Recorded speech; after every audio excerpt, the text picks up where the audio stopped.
Hey guys, Jim Edwards here, and welcome to this episode of the podcast. And with me, I have my trusty friend and co-host, Mr. Stu Smith. Welcome, Stu. Hello, everybody. So those of you who don't know who Stu is, Stu's actually a business partner of mine, and he is also a former Navy SEAL who actually is the guy who still trains all the guys coming out of the U.S. Naval Academy who want to go through BUDS and become SEALs. And he also trains people all around the country through his network and through his live trainings. He trains people on how to become a police, firefighter, special operations, or any other tactical profession.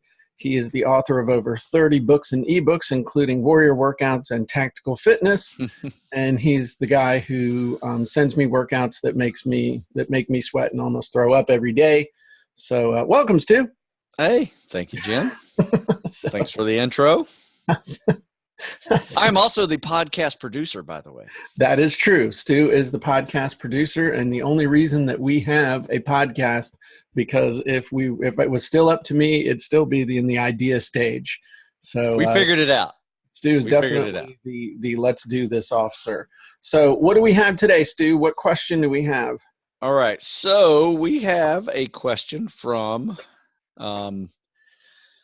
the professional, right? So Jeff Sandifer is a copywriter, and he asks about using funnel scripts. And, for his sole purpose for buying funnel scripts was to use it to become a copywriter instead of using it for my own products. Okay. So he's going to get into the marketing world and write excellent sales copy for people who want to sell stuff. So his question is there a training that shows different ways or suggestions on how to use funnel scripts to be a copywriter for other people, and who would be ideal clients, et cetera? But also what 2 or 3 main scripts should I focus on to build a business around? Okay. Well, here's the thing. All the training inside of funnel scripts could be interpreted as training for writing sales copy for other people. From the standpoint of, instead of you filling out the forms, whacking the button, and then editing the output for your own products, you simply would do it for other people's products. And so all the training that we do where I talk about for your product, for your service, for your software, for your coaching, you would just simply in your own mind turn that on its ear and say for their product, their service, their software, their coaching. Literally, I'm not change the pronoun. Right. That's all it is. I like it. It's whether you're filling it out. And honestly, I find it's easier sometimes to use funnel scripts and to fill out the forms for other people than it is for myself, because like we've talked about in past podcast episodes, when it's for our own stuff, we want to think about what it is instead of what it does. And when I look at other stuff, like when I look at Stu's stuff, I look at it not from Stu's perspective, but from the customer's perspective, because I'm a customer of his. So it's easy for me to talk about benefits and payoffs and other things, as opposed to him struggling with like, hey, it's going to show you how to do more push-ups, and you start talking about what it is. Whereas it's easy for me about somebody else's product to talk about what it does. So you actually have an advantage if you're using funnel scripts for other people. That's a good point. If that makes sense. So I would say, again, as far as all the training, it's just training to make you better at writing copy. So whether it's for yourself or other people. Now, do we have training in there on how to go and solicit clients for doing copywriting work? And the answer to that is no. But thinking about it from the standpoint of selling, what's one of the rules that we've talked about in the past is that the more you try to sell to everyone, the more you'll likely sell to no one. So my opinion is that you should, just like we tell people to focus on a niche group, a specific target audience of people that you are selling your product or service to. So like Stu focuses on people who want to be police, firefighter, tactical, military, all those professions, and then niches it down even as far as if you want to go to the FBI Academy, if you want to go to airborne school, you want to be a Green Beret, you want to make it through BUDS, niching it down that far. Yeah. You if you want to make money as a copywriter, I believe that you should niche down your audience of people that you go after.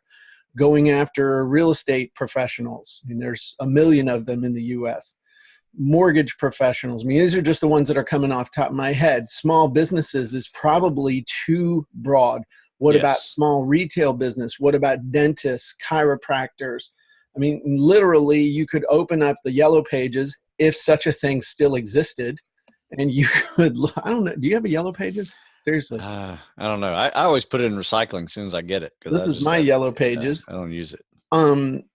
But, you know, thinking about a specific group of people with a specific need to sell, if I was really thinking about it, which I am right now, and I pulled out my magical redneck iPad with the with this, let's kind of construct who would be an ideal audience.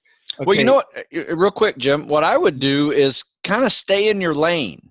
Like you probably have a native audience history. You probably have a history of, right, experiences, in business, government, whatever, whatever you've done your work in, and focus on that first. Like if I were to do this, if I were to use funnel scripts for other people, I would probably stick to personal trainers or fitness folks because that's my lane. Your native market. What you're calling. It's a much broader. So basically I took my niche and just opened it up, and that is who I would write for. Right. But then that's again, just my opinion. Maybe you might also write for, if I were you, I wouldn't write for personal trainers that worked at the mall. I would go after personal trainers that went after high-end clientele.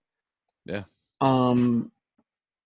Because you don't want to, I know this sounds terrible, but you don't want to sell to poor people because they don't have money. Someone who's making $9 an hour as a personal trainer is not going to pay you $1,000 to write a sales letters for them. It's not going to pay you $5,000. So just think, I mean, obviously going after a native market, that's why I always default to real estate. I always default to real estate and mortgage because that's what I did for a decade. And I understand that group of people. Now, do they meet the criteria all the time? No. Sometimes they do, but they just sitting here writing this down. They need to sell. They hate to sell. They need to advertise, and they have money. That would be my criteria. If they don't need to sell, or if they need to sell, but they love to sell and they love to write their own copy, it's going to be hard to get them to do that. But if they need to advertise, but they don't have money, that's no good. So really just off the top of my head, that would be the criteria. Need to sell, hate to sell, or don't have time to sell themselves. Need to advertise and they have money, but definitely you want to look at native markets. And let's talk about that for a second, about native markets from the standpoint of, a native market is it's somewhere where you have experience, you can speak their language, you understand the process that they have to go through in order to sell, and you actually have a track record that you can refer to and say, like me personally, I could say, you know what? I was an award-winning real estate agent and mortgage broker. I took 51 listings my very first year in real estate. I'd closed, over X hundreds of millions. I've been a professional investor as well, with over 45 transactions in a 12-month period. I mean, there's all kinds of stuff that I can use to build my resume, and really to build my story. Remember, we've talked about hook, story, offer. The hook is I have been one of you. The story is I've done all these things, and the offer is I can create all this sales copy for you, whether it's ads or webinars or lead pages or whatever you need. I can create those things for you. So yeah, you may just be a good writer, right. And being able to say, hey, I've been an English teacher. I've been working for newspapers for 20 years.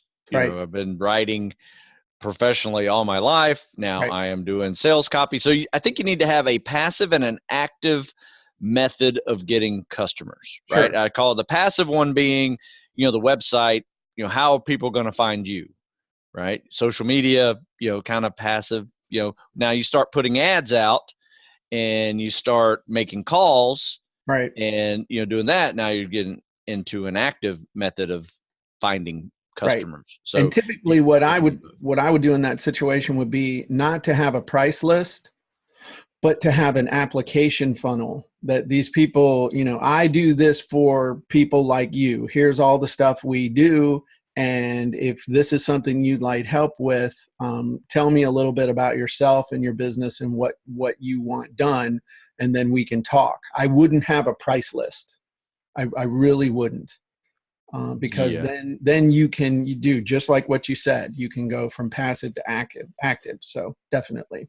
So as far as the third part of his question, which was what scripts should I get really, really, really good at it? I would say, just again off the top of my head, thinking about what every business needs. Every business needs a good sales letter. So I would get really good with the hook story offer script. I would get really good with the video sales letter, the VSL wizard. I would get really good with the long form sales letter. I would also get really, really good with all of the various headline scripts, because those have, depending on the type of product, depending on how salesy or non-salesy somebody wants to get, depending on all of those things, all of those scripts work great. I would get really good with the questions hook script. And I would also get really good with the perfect webinar, because the perfect webinar is the one where people can just slay it. You can make a huge difference in their business. So those would be the ones that I would tell you to get super good with super fast. The other thing is, if you are using funnel scripts to create copy for other people, don't tell people you're using funnel scripts to create copy for them. And when you just don't do it. And the other thing is that it makes it so easy for you to come up with a great result quickly. You're going to have to put the skids on your enthusiasm. Don't create an amazing result and then send it to them immediately. You got to wait a couple days and say, I've been working on this and really thinking it through and doing all these other things. So I've got this done for you. I put a rush on it. Most people would take a week to 2 weeks to get back with you, but I know this is important. So I burned some midnight oil and got it done for you in just a couple of days. But for God's sake, don't tell them I'm using this really great software that's going to help me create this for you super, super fast. And, it only cost me $797 to join it, but I'm going to charge you $3,000 for this sales letter. People were like, what's that software again? Maybe I should check that out. So just a word to the wise. Did No, that that's a answer? very good strategy. That's a really good point, because it's, and then, take those, it's going to take you maybe half an hour, to pump this thing out, right? You're using the funnel scripts, take that time to fine tune it, really edit it out nicely, get another set of eyes on it, And before you send it to somebody. that's where you earn your money as a copywriter. I have a guy that I've worked with who's now become a friend of mine who actually works at ClickFunnels now. And he has been a real good influence on me about going back through and spending more time editing, just not necessarily even funnel scripts output, but just in general. That's where you're going to earn your money as a professional copywriter. Funnel scripts gives you a great first draft, but where you're going to earn your money is with a good, solid, polishing edit. And that goes for anything, whether you were to write it by hand, Yep. or where you were to use a blueprint you found somewhere else, or something from a swipe file. Where you earn your money is with a darn good edit and polish. So I'm glad you brought that up, Stu. That's good. Don't just fill out the form and whack the button and think that you deserve to get $10,000 for what you hand them. Maybe you could, but where you're really going to earn your money is in with the edit and the polish and that stuff. So that was a great point. Cool. So did we answer all of his questions? It appears so. Um, Awesome. nothing really to add in here. I just told him that we would be answering this in one of the Funnel Scripts podcasts, and that is what we did. So Awesome. perfect. Excellent. Well, if you guys don't have Funnel Scripts, you need to go check out funnelscripts.com, and you can watch a really cool training by Russell Brunson and myself. We'll explain 3 secrets of copywriting, as well as give you a really super cool demo of Funnel Scripts if you're not familiar with it. If you are already familiar with Funnel Scripts and you don't want to watch the training and you just simply want to give us your money and sign up for Funnel Scripts, you can sign up for Funnel Scripts Unlimited. Go to funnelscripts.com/go, and that should take you right to the order page. So I'm Jim Edwards. Thank you, Stu Smith, for helping me get this episode done. You bet. And we will talk to you guys soon. Bye-bye, everybody.